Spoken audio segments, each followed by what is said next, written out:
All the frogs seeing wide, get a clear view. People coming with the tides like we church and pew.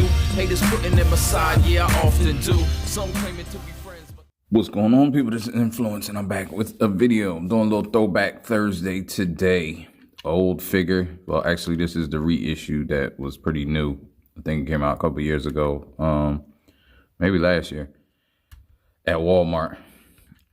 So this ain't the original 86 toy, but it's designed from the original 86 toy. So I just want to do a little Throwback Thursday. I was going to start a series of Flashback Fridays, and I did one, I think one or two, maybe one.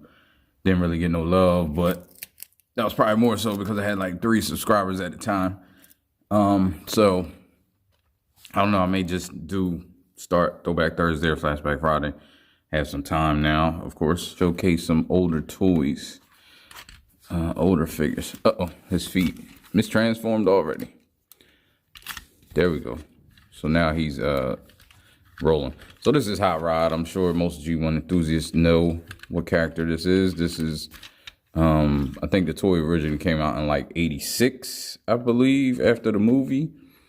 I know a lot of people hated Hotrod as kids because they feel like he's the reason Prime got killed. And I don't know, it was always like this character. It was funny to me because I always looked at stuff differently. So I was like, Megatron is the reason Prime got killed. I wasn't looking at him jumping in front of and all that in the movie. I'm sure you've seen the movie, and I know it's controversial.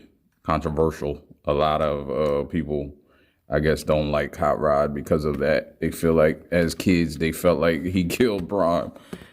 I don't know. It's always funny to me, but because I actually like the character, and I like Rodimus, which, as you know, he turns into Rodimus once he gets the Matrix, and he becomes the leader of the Autobots.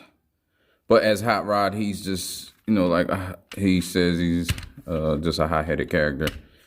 I know in the Marvel comics, I know his character was more in depth, I believe. I think so. I never collected the Marvel comics. My knowledge comes from the cartoon, the G1 cartoon. So I know there's different continuities, the Japan cartoon, of course, the Marvel comics. And I wish I would have collected those because I was very much into comics, but I just saw the cartoon first, so I just got sucked into the cartoon, and I never really, like, I saved comics for superheroes or whatever. But I am trying to get back into the comics. I see some on Amazon, and I want to read some. I want to read more anyway, so I want to get into the old Transformer comics. He comes with 2 guns, and that's these. Sculpted pretty well. There we go. Yeah, it's sculpted pretty well. It's funny because it's not hollow at all. I mean, it's got hollow bits in here, but it's solidly sculpted. And that's how G1 was. G1 was all metal and solid bricks, even though the transformations were really simple. Nothing like third party these days. As you can see, he looks underneath. It just looks like a robot folded up into a car, which is how much of the transformations were. But he's a little bit better, actually. He has a, what you call this thing? It's called the engine. And you can stick either gun in, but both of them won't go in. They don't go together. I know he became a target master, I think, later on in the series, but I think he became a target master early in the comic book. I'm not sure, but I know a lot of reiterations have him as a target master. He also has a rub sticker. I'm not sure if that was on the original. I seen somebody in a group ask what a rub sticker was. I assume he's younger because he probably didn't know G1 when they started the rub stickers. Just a gimmick. They started to sell more toys, but it was pretty cool at the time. They act like they didn't know that they were Autobots or Decepticons, and you rub it, which heat makes the symbol come out. That's why they're called rub symbols. As you can see, he's an Autobot, but he has a big sticker right there also. I think that's it. Rubber tires, of course, because all the old toys always had rubber tires and die cast. This don't have much die cast. I don't think any. Maybe in his feet. I believe his feet are die cast. And maybe that's how the original ones, because these were later toys. I know the first G1 toys, they were all bricks. So you could, I mean, Megatron looked like a real gun. Like nowadays, that would not fly. No real articulation in vehicle mode, just rubber tires and that move. And he rolls really well. Let's get him transformed. Very simple, if I remember. Pull these legs out first to get all this stuff from, okay. And if you notice, I put the stickers on, or no, I think it came with the stickers on. I haven't messed with this, so bring his feet out down here. You see his arms. Bring his arms out. Then you want to get this together. It's kind of like get this out first at the same time, because then you gotta get it around that. Then you bring it down here and the tabs in right there. Tabs in pretty good. Then you have this, so you can have his fin on his back. Just orient the arms, as you can see.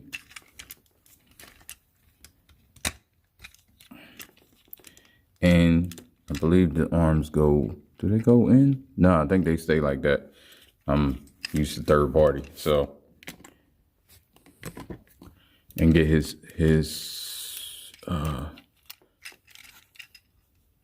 no, I think this does a better job of tabbing on. Let me go. Yeah, it puts pretty hard, then it tabs on, then you can tab this back down. So there, G1 Hot Rod. Put his guns in his hand. He does hold his guns well. Of course, they're fixed tans with ports. And he actually has a little more articulation than some of the other G1 characters. If you can see, it's hollow inside, so that hasn't changed.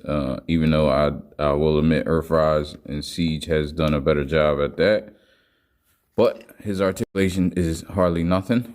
He got a little shoulder out just due to transformation. Has an elbow. You almost get 90 degrees. Let me take that out. Does his arm go up?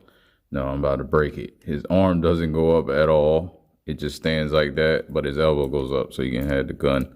He does have bicep swivel, which is crazy. And everything else is fixed. Head fixed, legs fixed, toe. You can get some toe tilt, even though it's not really toe tilt. It's like ballerina tilt. But yeah, that's pretty it. And in a nutshell, you got this thing moves like that. Engine block on the back of his head. Let's bring in Masterpiece Hot Rod. Regardless of if you like this figure or not, you can see that we've come a long way from G1 or not G1 Masterpiece, but G1 to basically Masterpiece level, which a lot of people ask. I know a lot of non-collectors ask what Masterpiece Transformers are. Like they don't understand. They're basically supposed to be perfect additions of the G1 character, you know, that you always wanted now with today's technology and engineering and design. This leaps and bounds. So any character that I do in this series, if I have the Masterpiece version of it, I will compare the two. But yeah, you can just see the difference. I would compare them in vehicle mode also, but most people care about the robot, and I'm not transforming him. All right, you know, if people really want to see like the vehicle comparisons, I probably will do it in future episodes. If not, you know, if robots all you care about, I just want to show the difference. So yeah, this has been Hotrod G1 for that Throwback Thursday. I was about to say Flashback Friday. It's Thursday. All right. Peace. Ain't no, life ain't no, life ain't no, life ain't no. As long as you alive, you can give another try and take it real high.